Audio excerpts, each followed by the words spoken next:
I wish good things to you who's watching this. I am Alexey today without a camera because my face is all right, but technical issues, very sudden technical issues. Well, my camera physically broke, so that's fun. But I will try and do my best and entertain you with my high-pitched voice because a special day, as usual, always something new. Today we'll be covering another tournament that we haven't covered before, something that is unique only to 2024, and this is Meeple Podcast Guest Challenge, or short 2024 Streamers Championship. Well, first of all, Meeple Podcast is probably now the biggest, or at least the longest-lived podcast devoted to competitive Carcassonne. I have been on that podcast twice. It's hosted by Joaquin Calzado. So unless you have already been there, I wholeheartedly recommend you to listen to some episodes. There are over 100 different episodes. Most of them are interviews with well-known players, but sometimes with other people who are important to competitive Carcassonne who are not players. And here is what this tournament is about. So it's, I call it Streamers Championship, but really it's spreaders of the game. So it's an invitational tournament where well-known Carcassonne personalities were invited and will be competing throughout the whole year for like 11 months for prestige and prizes, and of course for promoting competitive Carcassonne as a mind sport. So let's look at the full list of participants. As you see, many of them will be streamers. Lucas Gregorio, Spanish-speaking streamer. Melvin Quaresma, founder of Carcassonne Brazil, but also streamer in Portuguese as well. Vini Lessa, also streamer in Portuguese as well. Elias Mochan, also streamer in Spanish. Some of you may remember how on a different platform he covered the entire 2022 World Championships in person. So that was a marathon, which I wholeheartedly recommend. Manarori, also Mexican streamer from Team Mexico. Kerry Ali, founder and organizer of the US Championship. Nicholas Victor and Nico Wellemans, the two co-founders of Carcassonne Belgium and organizers of the Belgian online Carcassonne Championships, which also happens to be, or at least until recently happened to be, my most viewed stream on YouTube ever, the finals of the Belgian Carcassonne Online Championships that even beat the World Championships in terms of viewership. Now this has been overtaken by the US Championships, interestingly. Well, anyway, so I was just saying that the Belgian championships are important, and so are people who organize them. Among the participants also is Craft Giraffe, who is a well-known streamer and a YouTuber as well, so I wholeheartedly recommend checking out his intuition training series. It's about how to play Carcassonne not only well, but also fast. Dani Garcia and Samuel Arroyo from Carcassonne Cat, who were integral in creating the World Team Carcassonne Online Championships. Edouard Dupas of Carcassonne Central. Yours truly, I'm also participating here. Of course, today we'll be not watching my games, we'll be watching somebody else's game. Willem de Goyert, so the creator of the Carcassonne Museum in the UK. Of course, Joaquin Calzado himself is playing. It's his tournament. He invited himself because why not? Yeah, of course, the creator of the Meeple podcast and this tournament. Valle Avalos, former captain of Team Spain and streamer in Spanish from Carcassonne, Spain. Matt Tucker, who organizes the Mind Sports Olympiad. By the way, tomorrow and Saturday, tomorrow and Sunday, the Mind Sports Olympiad is happening. And Tom Hill of Carcassonne Central. So these are the personalities invited to the tournament. Hi Glavier, hi Nico, hi Juan, hi Vika. So I see we are Already having some fans for Mexico this time. And yes, the duel that we'll be witnessing will be between Elias Mochan and Nico Wellemans. They're going to start in about 1 minute. Before that, you can see all the results that happened. The way this works is that it's a round-robin tournament. Actually, let's have a look over here. So every player is going to play every player. So there's 17 rounds played over the course of 34 weeks, because one round lasts 2 weeks. It's not like it's last 2 weeks, but there's a time window in which you can play your games, in which a pair of players can agree to play their games. So now we're just wrapping up round 2. You can see some of the results that have happened. Well, we can see that somebody had already started round 3 a little bit prematurely, and in round 2, so some of the duels have been played,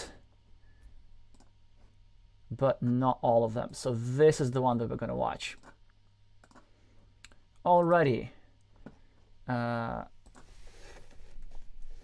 And W is the screen name of Nico Wellemans. Oh, that's interesting. Have they not started? Huh.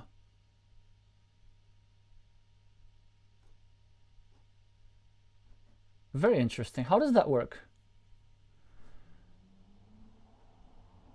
I've never seen this again before in Board Game Arena.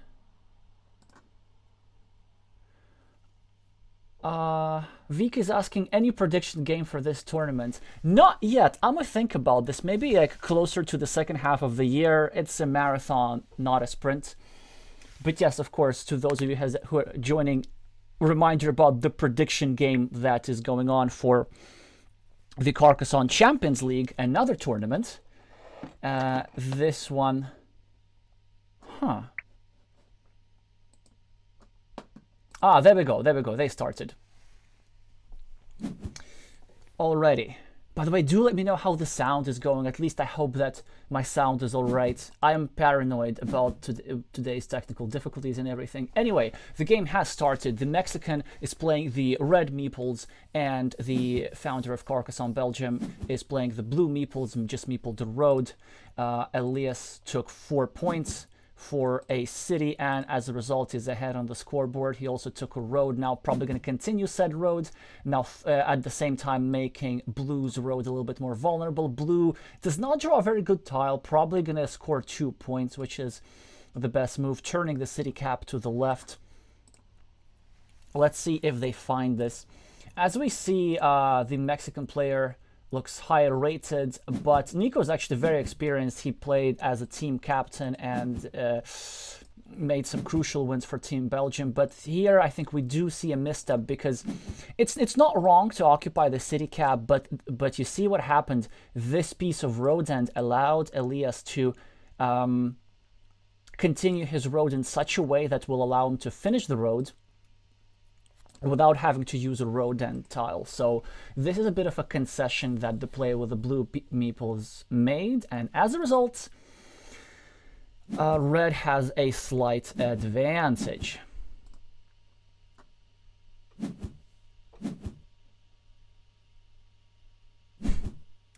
Thank you, Glovier, for confirming about the sound.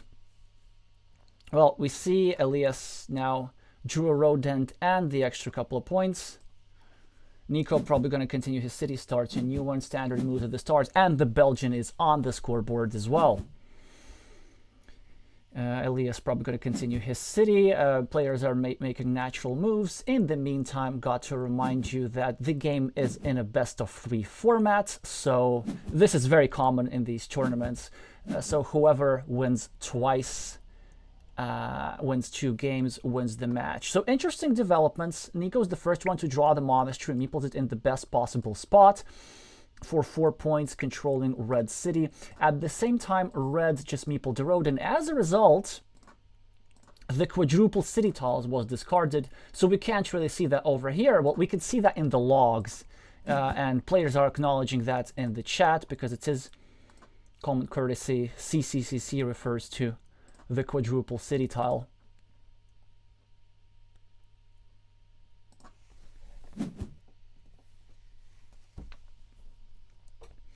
So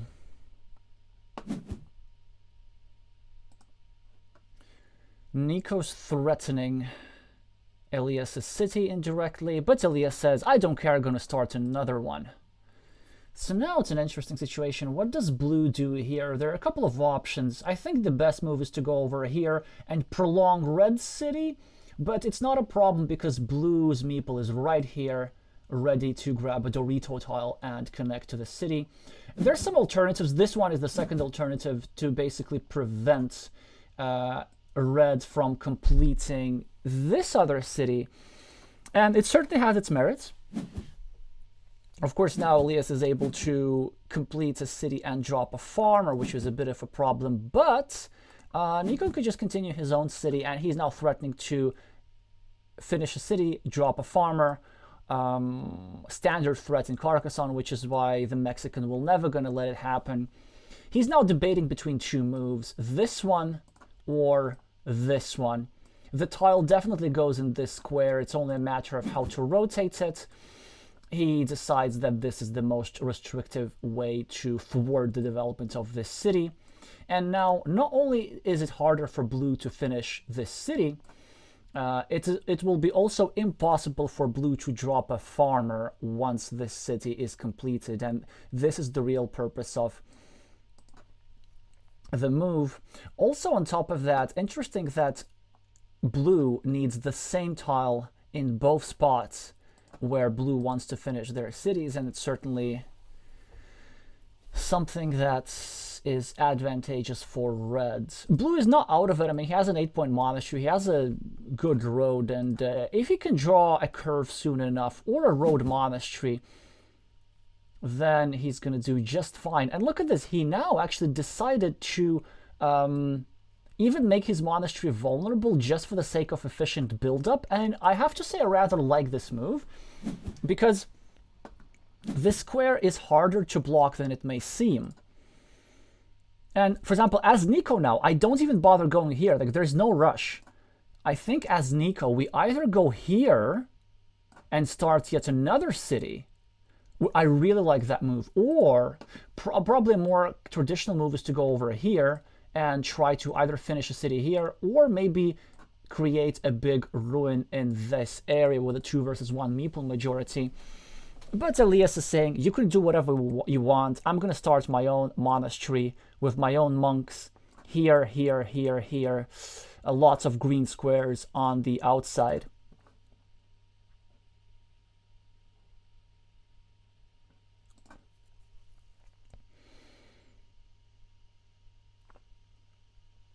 But it's not an easy decision. Certainly that's a candidate move. As I said, that's a candidate move.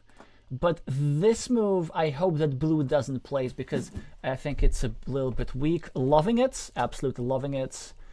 Continuing his city. Elias now starts a 4-point road, at the same time attacking this city over here. Well, not attacking yet, but making it a bit more vulnerable. And now a big decision for Nico. Nico chooses to connect here first. I rather like it. There was an alternative of trying to break the monastery instead, but he chooses not to do it. And now he finishes an 8-point city and starts another city, and now renews the threat of finishing the city and dropping a farmer. It's kind of, red just keeps chasing and chasing and chasing blue. Of course, now red is able to prevent yet again the threat of the farmer. But this time, he also has 3 points for the road to go along with it. And a fantastic tile for the play with the blue Meeples, finishing his monastery with another monastery. That's just pure beauty. And both players are level on the scoreboard. I may even slightly... No, I still slightly prefer red, I guess. Especially after this move, scoring 3 points and disrupting blue's monastery temporarily. Because you see, as a result of this move, blue is now not able to place the straight line over here and not able to finish this road like this. So a very nice find here by Elias, and 4 points ahead on the scoreboard. Controls this farm and has a loop which is about to finish. Blue, on the other hand, has a monastery which is better developed than the red's monastery, and blue has this long road over here. So the situation is really, really close.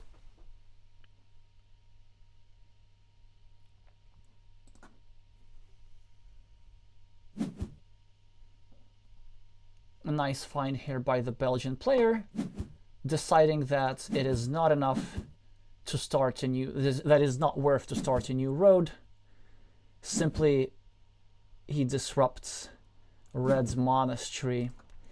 Blue finishes his city for 4 points. Red finishes his road and starts a new city. I think now if red's going to draw a city cap, then red's going to drop a second farmer already. At least this is what I would do. But for now, he just gets this tile and scores 1 point. For the monastery, brings the monastery closer to completion. Now, if you're Nico, I think you need to evaluate your position really carefully. So you can play like a normal equity move going over here, disrupting red's monastery a little bit. But it seems that the position requires something more aggressive. If blue wants to fight for this field in the future, I think blue needs to go over here and try to disrupt this city. Because a city cap for red is really damaging. Red can get a city cap, drop a farmer, and then this field will have no access points controlled with 2 meeples. It's just, will make sure that red has a complete stronghold. Now, allowing your opponent a 15-point field, which is controlled by 2 meeples, normally isn't a big deal if you have because you can go for an imbalance. You can, I know, build some cities or build some monasteries. But the reason why this won't work now is because blue really doesn't have that much to show for on the scoreboard or a good way to use his meeples in this position. For example, if he is to draw one of the 2 remaining monasteries, there aren't really that good of a monastery spots. Well, maybe here or here, but this is just not powerful enough. So the Belgian decides not to pull the trigger. I see the purpose of this move. I'm not a fan of it because it's a bit passive. I think this tile belonged here, but what does it matter? Because the best tile in the entire deck is what the Belgian player draws. And look at this. He finishes the monastery. He finishes the 7-point road. It has now 41 points scoreboard points on the scoreboard, and a well-developed monastery, but it comes at a price. As a result of this monastery, the field of red just increased in size. And look at all these green squares, and all these are squares where red can build and will build new cities. So it will be hard for Nico to find something that compensates this field. Well, let's think about this, right? So Elias is -8, and then everything here is equal, but he has a 15-point field controlled with 2 meeples, assuming that this guy joins, right? So he's at +7, but Nico has 2 extra meeples, and of course 2 extra meeples beat 7 points. However, the field will grow. There's still plenty of city caps that red can use, and every city cap is worth on average like 3.5 points for Elias. Because let's say if he draws a city cap and another city cap, for example here and here, right? He will score 4 points for the city and 3 points for the field. And he has 2 meeples in hand, which is definitely sufficient to be developing the field. Now Elias places a tile on the monastery, but actually this is one of those rare cases where I need to doubt that decision. The reason for that is that red doesn't have many meeples, and this gets blocked a little bit more often than it seems. Well, maybe I'm a bit too skeptical. Maybe I'm necessarily skeptical. But here's my logic. Just with the naked eye, I can see that many road tiles have been used up. So there are only 3 straight lines remaining, and 1, 2, 3, 4, 5, 6, 7. There are only 2 curves remaining. So red will be waiting a while before red can continue these 2 monasteries. So this 4-point monastery is a bit of a gamble. But in the meantime, because red has only 1 meeple, red will not really be able to have that efficient mechanism of starting a city, finishing a city, starting a city, finishing a city. He'll be kind of forced to just drop city caps in his own field, which of course is a move with a positive expected value, but nowhere near the value of 3.5 points per tile. So, of course, the upside of Elias's move is that if he does get the 2 straight lines quickly, then he has a monastery which he can still keep building up, and some beautiful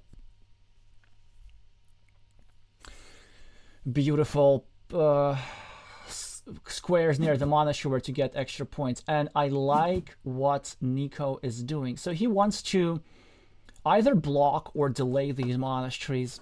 Now, there are 3 tiles still that fit into that square, which I'm pretty sure was part of the consideration of the Mexican player when placing this monastery. But first of all, it will take a while to draw. And second, I'm pretty sure that blue will attempt to block. So we'll see what comes out of that soon enough. Yeah, the problem with red's position is that red doesn't have a use for Doritos. Maybe just place it over here in the shared city. Or here, trying to create some sort of blocking attack. Or here, trying to disrupt Nico's city. I think this move is best. But let's see how the Mexican player chooses to use the triangle. Drops it in his own field. Not a fan of that. Well, I can see some reasons. Nico draws the first of the 3 city caps that go into that square. So only 2 remain. Still 75% chance to get them, but 75% chance to get them eventually. Chances are it's still gonna be a long wait. So let's see where the Mexican discards the second Dorito. Okay, I see we have more Mexican fans than we have Belgian fans. Is anybody rooting for Belgian other than Nico himself? Oh, look at this. And he doesn't even bother finishing this city. He just goes straight for the attack. He wants to try blocking this square. And Elias doesn't bother defending. He just continues his monastery. Nico presumably will now complete the block. Yes, and it's a very, very painful move for the Mexicans. So that's why I said this monastery, as much as I was a fan of monasteries, instantly when that happened, it looked like it was a very, very committal move to me. Now, of course, Elias can start dropping city caps in his field, but dropping city caps, of course, not as effective as building cities with a meeple. Also, I think red had a stronger move. Red could have gone over here, dropping a city cap like this, at the same time expanding this field, and then hoping to draw another curve so that this little city piece ends up being in the field. In the meantime, Nico's continuing his monastery, and Elias drew a fantastic tile. One which gives him a meeple back, but actually makes harder for Nico to finish his city. But Nico draws another good tile, 2 points for the road, and a monastery meeple back. Strong move. And 20-point lead on the scoreboard. However, Elias has lots of heavy features, so all these farmers are doing quite well, and this farm will grow, and I don't think the Belgian will be able to invade it properly. And these 2 monasteries are also not the worst, really, because when these 2 squares are filled, they will give Elias 16 points when the game's over. Okay, good that somebody's rooting for Belgium as well, so they're roughly balanced. Just a reminder to Meeple the like button for the algorithm. This is important. This is, of course, if you like it. Elias now, I think, still playing in his own mindset. Yeah, I don't think it's a strong move at all. I think it's an actual mistake because it just leaves a shielded tile up for grabs. It sort of kind of disrupts this monastery, but at this point blocking is not really important. Elias needs to get points as soon as possible, and I think it's not that city. I think this is the city that he needed to take. Although I may be wrong, of course. I think Nico can just clean off a city cap over here. And that's 1 point move, certainly won't hurt. Or he might decide going over here, attacking this city, or starting a new city next to his monastery, creating more vulnerable squares. Or certainly a city cap is a great tile, a variety of moves to choose from.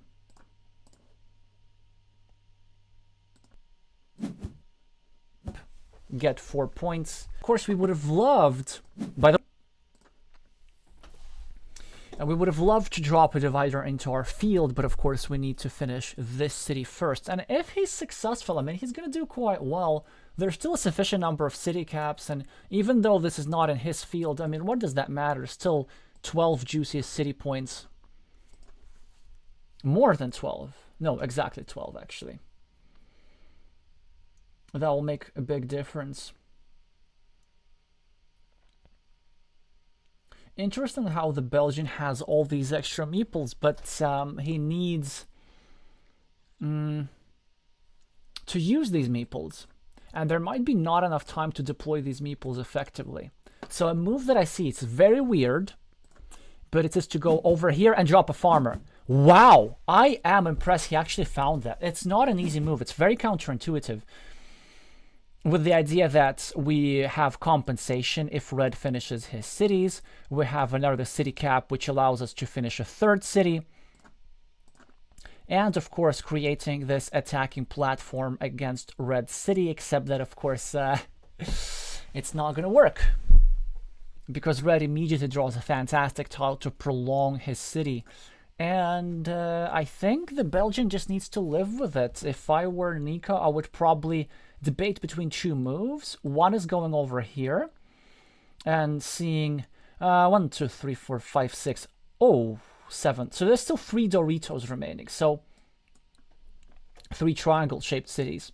So maybe if we go here, then there's a 50-50 chance that we're going to draw 2 out of 3 Doritos and we finish this city like this, with this pattern.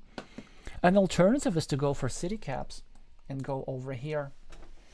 There's a third alternative, going over here and meepling the road. Certainly many ideas here for the Belgian player. Let's see which one he chooses. He still has 1.5 minutes on his clock.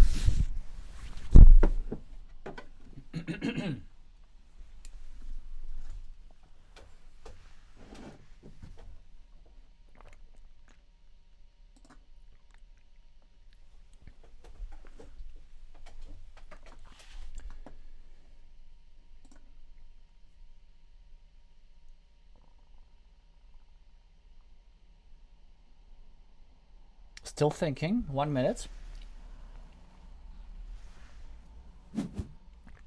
Ooh, loving it. Preventing red from finishing his bottom city. But of course, this is not the priority. The priority of red is the top city, which he does finish, and he gained 16 points for the city. It's huge. And he still has Meeple to play with, and he has control of the field and the monasteries. Look at all these shielded tiles.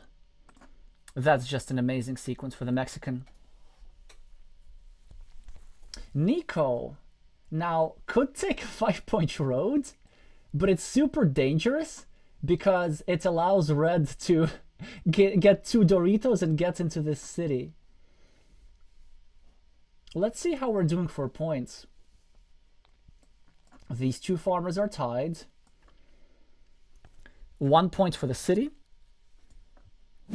versus 2 points for the city.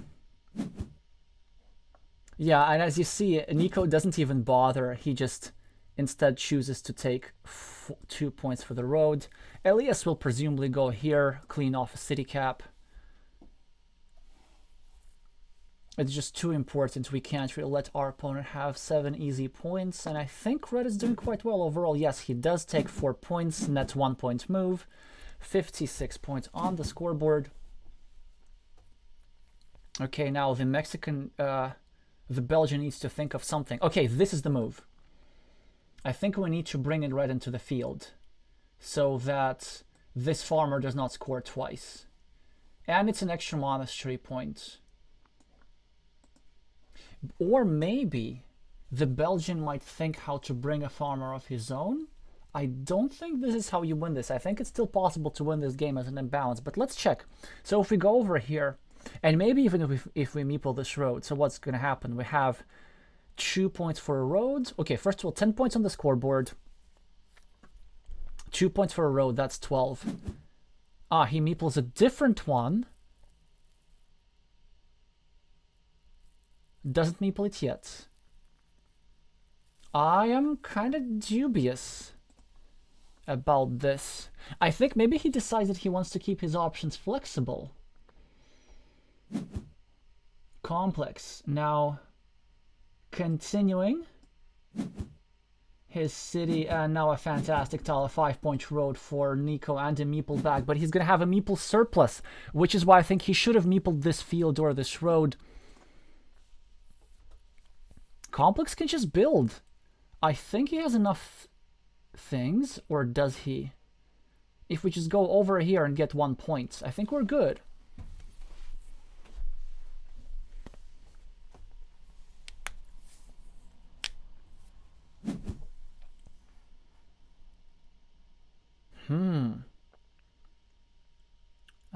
I see. Well, there are now several options for Nico. I think he can just like go here and drop a farmer, and then maybe meeple a road, and then maybe do something like this.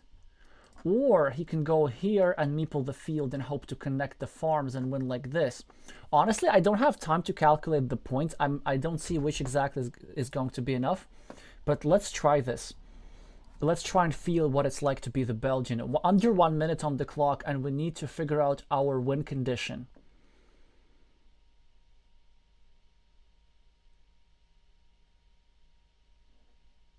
Maybe going here, dropping a farmer. Or going here and dropping a farmer like this.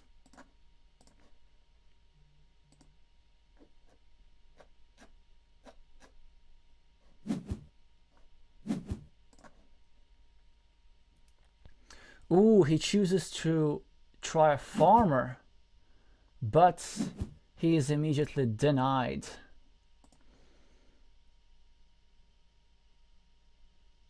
What a turn of events. Well, is he gonna meeple the farm here? I guess he can. Okay, I guess he's throwing in the towel.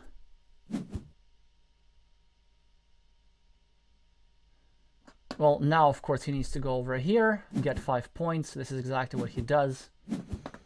And it does seem that blue got into severe time trouble and wasn't able to do anything about Elias's big field.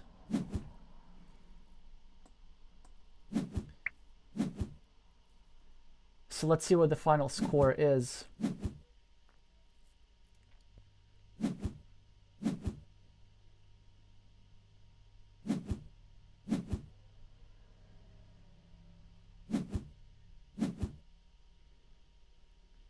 Yeah, so red will have it, but by not many points, which is why I think, yeah, so blue didn't have to fight for the field.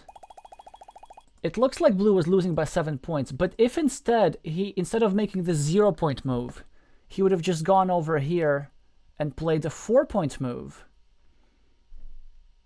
And then instead of this 2-point move, he would have gone over here and played. He would have gone over here and played a 5-point move. Yeah, so this is the difference. These are the 7 points. Then at least this would have been a tie, And by the way, unlike most other tournaments, there are actual ties here. So if a draw is a draw, basically. It's a best of 3, but if one of the games is drawn, then that's it. The score is going to be 1.5 to 1.5, and a draw will be added into tournament table. I think this is because the creator of this tournament has a chess background, and so they like... And that's why they allow draws. Anyway, we're going to update the score in a second.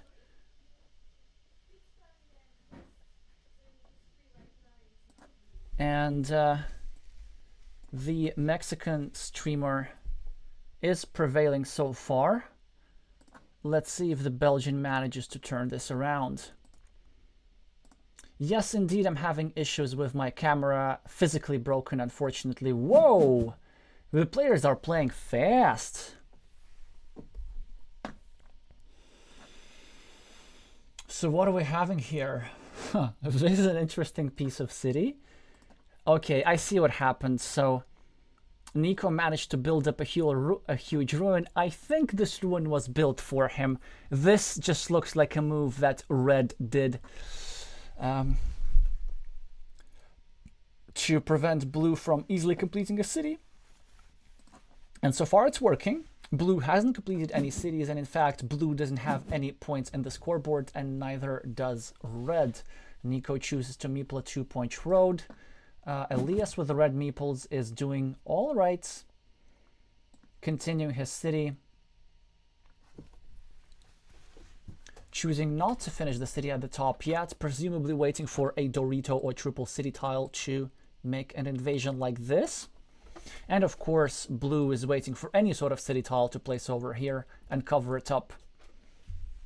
Like, Blue actually finishes his city at a relatively high frequently. It's quite safe configuration. Let's just see what happens in these two critical squares. But Red will be doing just fine because Red can build up small things as compensation. This city with Doritos like that. This monastery is already there. Nico now gets a monastery tile, and it's a big decision. Where exactly do you place it? A move is here. This is also a very strong move. Yes, controlling Elias's city. He now draws a second dagger, decides to try and go YOLO it. Maybe he'll manage to successfully finish his city. Does not manage to do it just yet, as he draws a road tile. And no place to score quick points. However, there is a place to go over here. Continue his monastery. Ooh, he does it like this. Interesting. I wouldn't do that. Not a fan of moves which give your opponent immediately a road end. On the other hand, this square is quite hard to block, and I think if Elias manages to draw a curve, he'll do just fine. But the idea, but you can make the same idea but safer. If you just place this square, this tile on the right like this, then later you can draw a curve, go here, and then after that draw another T-shaped crossroads and finish this. So normally when two meeples are tangled up with each other, so you see these two features, these two opposing features had a shared square, typically you don't want to be completing your opponent's feature. So Red's being a bit impatient here if you ask me. Nico gets a fantastic tile, monastery goes over here, second meeple. Yes, stacking is powerful and always has been. Elias finally manages to connect to the city, or at least set up a connection to the city, so he'll be doing all right. And Nico gets a good tile. He can either finish the road, or he can go over here, score 2 points, and indirectly protect his city, at the same time setting up an attacking platform against this red city piece. Interestingly, 20 tiles have been played almost, but neither players have points. Of course, Nico with this crossroads tile will be the first one to score points, decides to just get out of harm's way, get 5 points on the scoreboard, and erode Meeple back, because soon he will need his Meeples for things. Great tile for Elias. The curve goes over here, I presume, finishing his monastery, making Blue's city more vulnerable, and this is a bit extra if you ask me. I think Red gets punished here pretty often. I know that the idea of this move is to try and prevent Blue from drawing one of these two crossroad tiles, but the value is so marginal that more often than not, it's not worth it. Yeah, I mean, Nico can go here. He's going to be fine. Then Red will be placing a curve here. And you see, the main issue is this. Without this Meeple, if it doesn't exist, then Red is nicely controlling two of Blue's monasteries with only one Meeple. And then it is Blue who would have been incentivized to finish Red's road. But now it is actually Red who will be incentivized to put a curve here. And whenever you have shared features with your opponent, you don't want to be the side that completes said feature, because shared features are worth 0 points.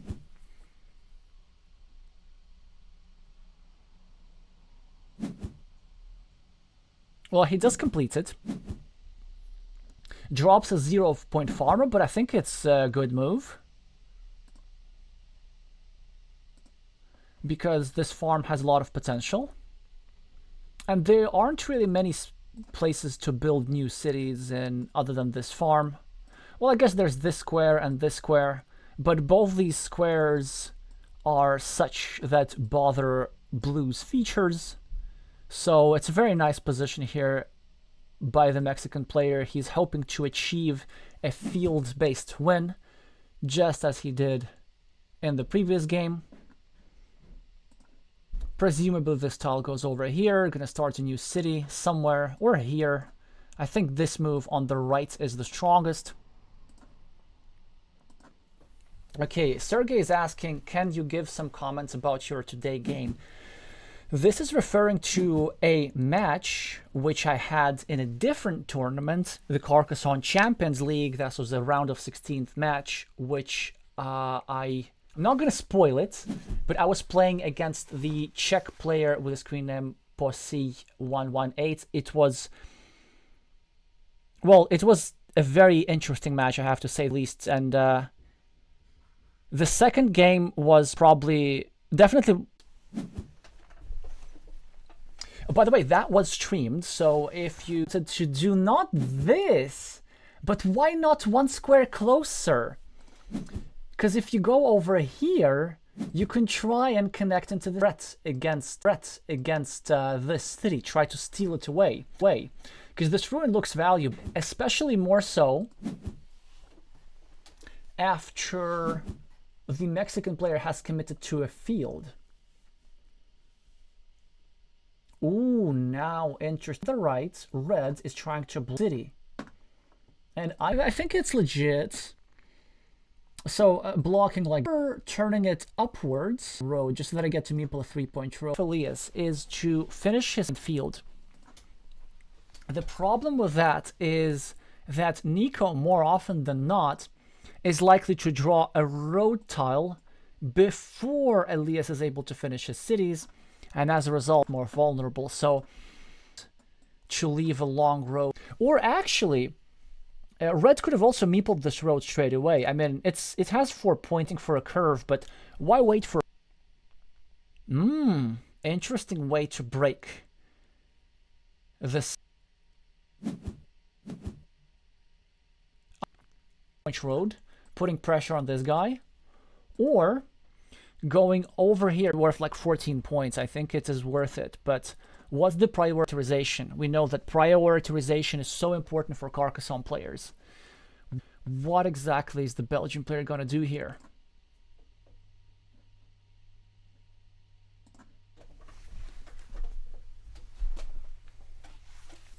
One and a half minutes on the clock.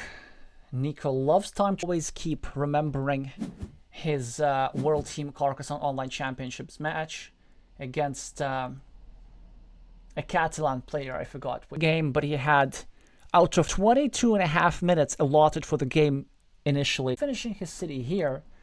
But the point is that this is done so to protect this city, because actually there's just no good tile that he could 9-point field. This is exactly what he does.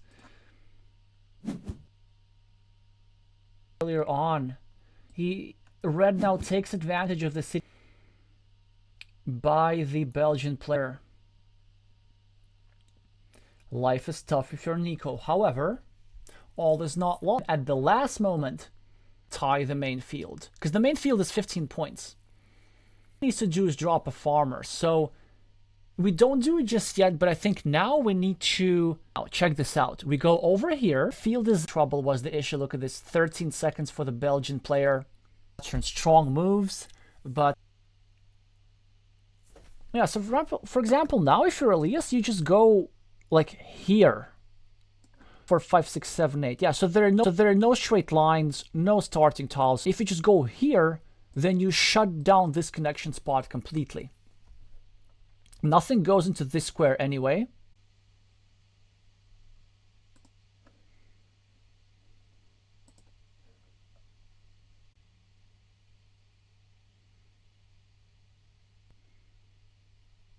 Interesting. Elias is opening up the field for attack. Why would she do that? Well, I guess the Belgian player might go and attack the field right now. But then again, without these extra points, I don't think it's going to even matter. Elias now up 16. Nico. Is he going to score 3 points here, or does he go straight away for the field? Oh, it's not even an 18-point field. It's a 15-point field. Yeah, it's tough. It's tough. Ah, he's hoping for a road monitor. Although, yeah, I think again missed a chance to. Oh, that's beautiful actually. To get a, he could have gone over here and scored the 3 points first.